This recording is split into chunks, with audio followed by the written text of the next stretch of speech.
wish I was on my road, heading to you cause you made me feel I'm home. I wish I was talking to you on my road, cause I know I'm too scared to love it shine like chrome. I wish I was on my road, heading to you cause you made me. Hello and welcome to That Budgeting Journey. Thank you for being here today and for following me on my journey. Today I'm going to start the first day of my new financial life, and I hope that you'll come along with me. So today I'm going to show you how I've set up my budget for my paycheck for Friday, September 16th. I am paid bi-weekly, so this budget is for the next 2 weeks. I am fortunate that I get to see my pay stub on Wednesday before I actually get paid on Friday. So this allows me time to set up my budget before payday. Okay, so this budget actually took me like an hour to work through. So let's get started. The first step is to note your income. This is for 2 weeks. Okay, so my income here for 2 weeks is $1,500. It's actually best to work your monthly income and bills and expenses and divide them by the number of paychecks that you get in the month. So first, work out your monthly budget. And so for me, it would be $3,000 and then your bills. Now, I'm fortunate enough that right now we sold our house, so I actually have moved back in with my parents. So I do not have to pay rent or a mortgage. But I do pay my tithes at my church, 10% of my earnings. So for the month, $300. Now utilities to pay my portion. I've budgeted out $300 for the month.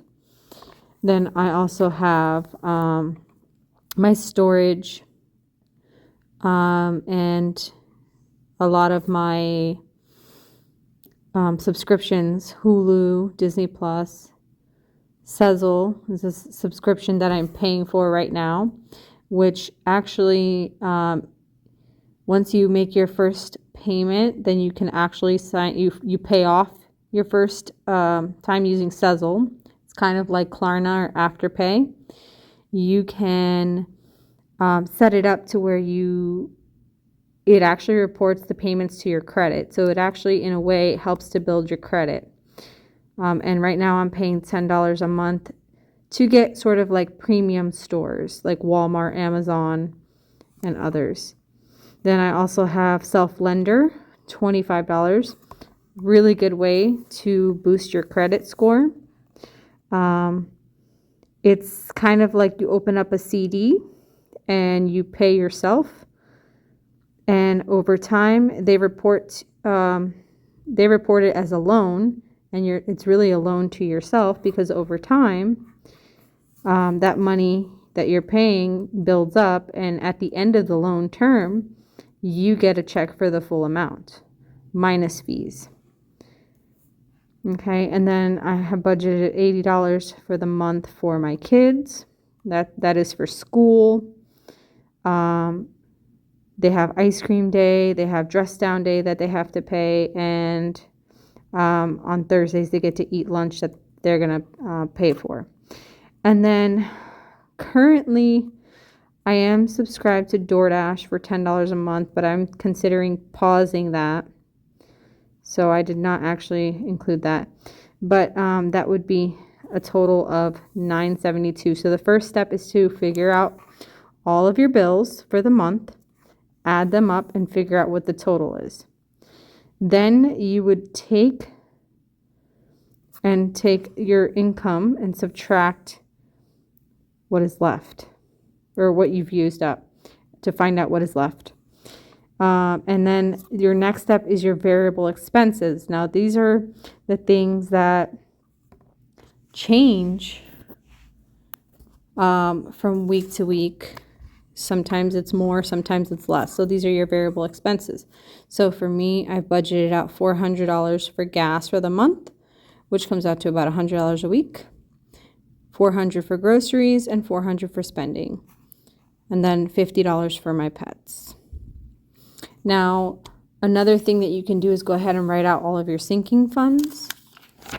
I made a list of possible sinking funds, which is a month ahead, a new house, kids' clothes and shoes, car maintenance, savings, travel, dental, Christmas, Thanksgiving, Halloween, 4th of July, birthdays, Easter, a new car, an emergency fund, family time, and giving. Now, these are everything that I would like to save for, but I likely will not save for them every single paycheck. So during the paycheck, I will decide what I'm going to contribute to in my sinking funds. Okay, so once I've taken the $3,000 and subtracted $972 and subtracted $1,250, that leaves me with an amount, and that kind of lets you work to find out how much you have left over. Now, for your paycheck, you're going to want to divide this by the total number of paychecks that you get in the month. So for me, that would be 2. So I would divide each of these in half. And so this is what I got for September. So my tithes are going to be $150, utilities $150, storage $223, kids $40, and that's going to come out to $563. Then my variable expenses, I set aside $200 for gas, $250 for groceries, $200 for spending, and $50 for my pets. So the reason I did not divide this one is because last week I did not contribute any money towards that. So I'm going to have to pay it in full. And then also for my pets, I did not contribute any money towards that, so I'm going to pay that one in full. So this is a little different. Then my sinking funds that I chose to save for, I have emergency. So what I did was I took the $1,500, subtracted the $563, and subtracted the $700. That left me with $237. So I looked up movies and found out how much it would cost for us to go on Fandango, and I found one on Saturday that we can go to that actually has dinner and a movie, and it's going to be $63 for the 5 of us. So what I did was I subtracted that from this total, and now I could have given these funds very different amounts, but this time I chose to just kind of use what was left over and divide by 1, 2, 3, 4, 5. Divide by 5. And then I got, I had $4 left over, so I felt like I would just put that into like a dollar challenge fund. Now, there was a buffer of about $57 that I did not include. And I'm also going to use that I'm going to put that into savings challenges.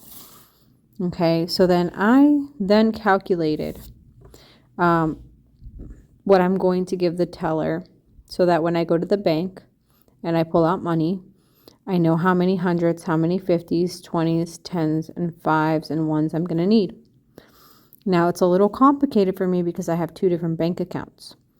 And most of these I am probably going to just leave into the one bank.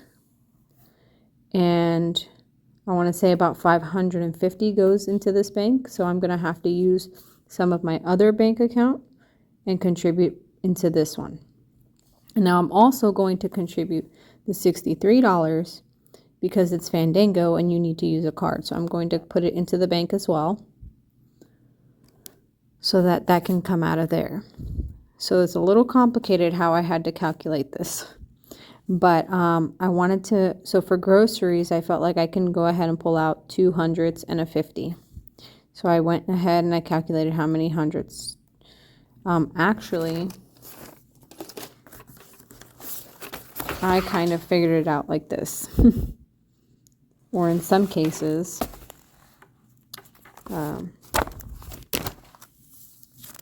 very similar to this. This is kind of how I've had to do it before. Make little tick marks for each 100, each 5, 50, and 20. So I kind of decided I can pull out 200s and a 50. For the gas and the spending, I decided to pull those out in 20s because it would be easier to manage as I pay. And for the pets, I decided to keep a 50. And then everything over here, a 20, a 10, and 4 ones.